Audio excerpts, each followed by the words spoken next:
popcorn. We are two niggas spoiling movies. Yeah. Brandon Collins, that's me, and Justin Brown for your movie needs. Media popcorn. Woo! You haven't seen it, well, we're gonna spoil it. Spoil it in your face. That's your warning. So if you get pissed, it's all your fault. Woo-hoo. Woo-hoo.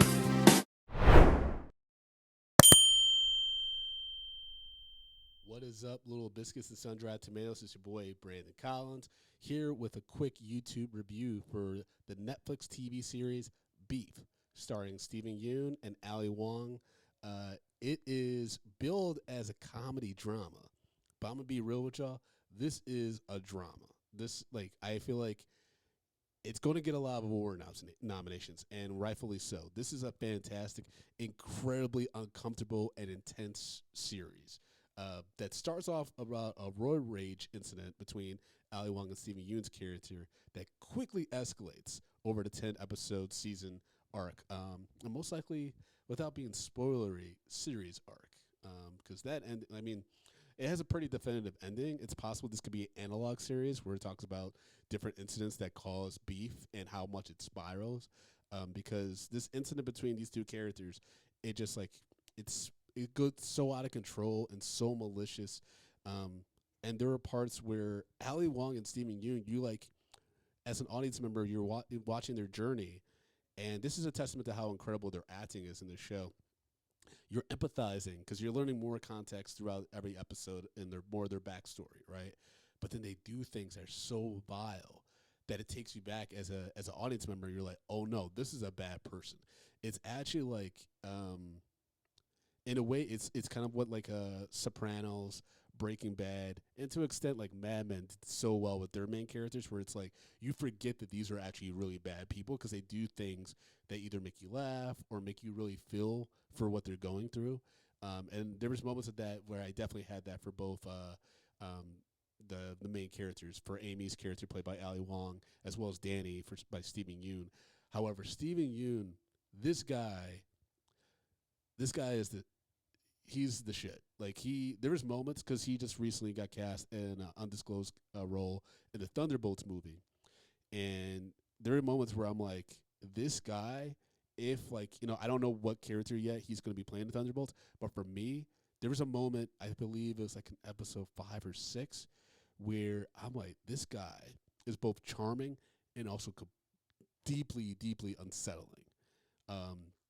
And that's it was menacing. And for me, I'm like, oh, he could play a really good Doctor Doom. I'm just throwing that out there. I don't know if that's what Marvel has planned for him, or if he would even want to do a role that probably would span for several films and projects. But I was like, oh, this guy could be dark. This is some heavy stuff.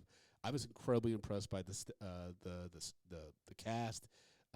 It's created by Lee Sung, who's done episodes of Dave and I guess Girl Boss, Silicon Valley, Two Broke Girls. A pretty extensive filmography in regards to writing, but this is the first time that they were creating a series. And he also directs a few episodes as well. Well, he directed the last episode, which is incredibly disturbing. But yeah, this show floored me. It surprised the hell out of me. I'd be lying if I didn't say that it was incredibly uncomfortable at times to watch. I was definitely clutching my fists a lot, or clenching. Is it clenching? Yeah, it's clenching my fists because it's so intense at times. But it's shot beautifully. Every episode's fantastic. Great soundtrack choice. As a millennial, there's a lot of throwbacks to early 2000s and pop music and stuff like that. But yeah, every episode, it's really the most intense, 30-something minutes every episode. Outside for maybe the pilot episode, that's probably the most comical one, I would say, in regards to just not quite understanding what the tone is. But once it sets in and you get an idea of how much this is going to escalate, it's rough. It's the intensity of, and I hate having to keep going back to this show because it's white centric, but The Sopranos, where The Sopranos from season 1, you're kind of oh, I like these characters, but this is going to end well for anybody. Whereas you get that feeling at the end of episode 2. You're like, oh, if this keeps going this way, this is not going to end well for anyone involved. And that's exactly what happens. It increasingly more violent as the series goes. There's some stuff with Andrew Santino, who's also on Dave, another character like where they're like pulling off some heists, and then Danny's got this cousin named Isaac who, from episode 1, you're kind of like, this is not a good dude. I don't know why Danny keeps trusting this guy, and it just gets worse and worse. But all the actors bring it. Like, everyone delivers. Maria Bello, who, man, I don't know. I've had a crush on her since Coyote Ugly. I don't know what it is about her, but every time she's on screen, I'm just like, but Ali Wong, this is the thing that's going to frustrate me probably about award season, because I do think this show will get a lot of nominations. I'm not sure like which way they'll go though. I don't know if they'll go like with traditional series or it's going to be limited series. I imagine it'd be limited series, but you know, I feel like a lot of people are going to box her in because she is known for her stand-up comedy, but she does great dramatic work on this show. Steven Yeun's already known for his dramatic work for the most part. Obviously, he does the voice of Invincible, but a lot of people even then don't count that as comedy. They count that as a superhero thing, right? And so for me, like, she was the biggest surprise in regards to the actors. I think she did a really, really good job with the complexity of her role, the different emotions she had to show throughout the whole series. I just really enjoy it, and it's an intense thriller, which I was not expecting. And I think the trailer even kind of misconstrues really what the real tone of the show is. But the plus side is I've seen a lot of my peers, who are critics and stuff like that, also give the show rave reviews, and I think rightfully so. I think it's something very different. It stars people of color, which I really enjoy, and it's just something I didn't think.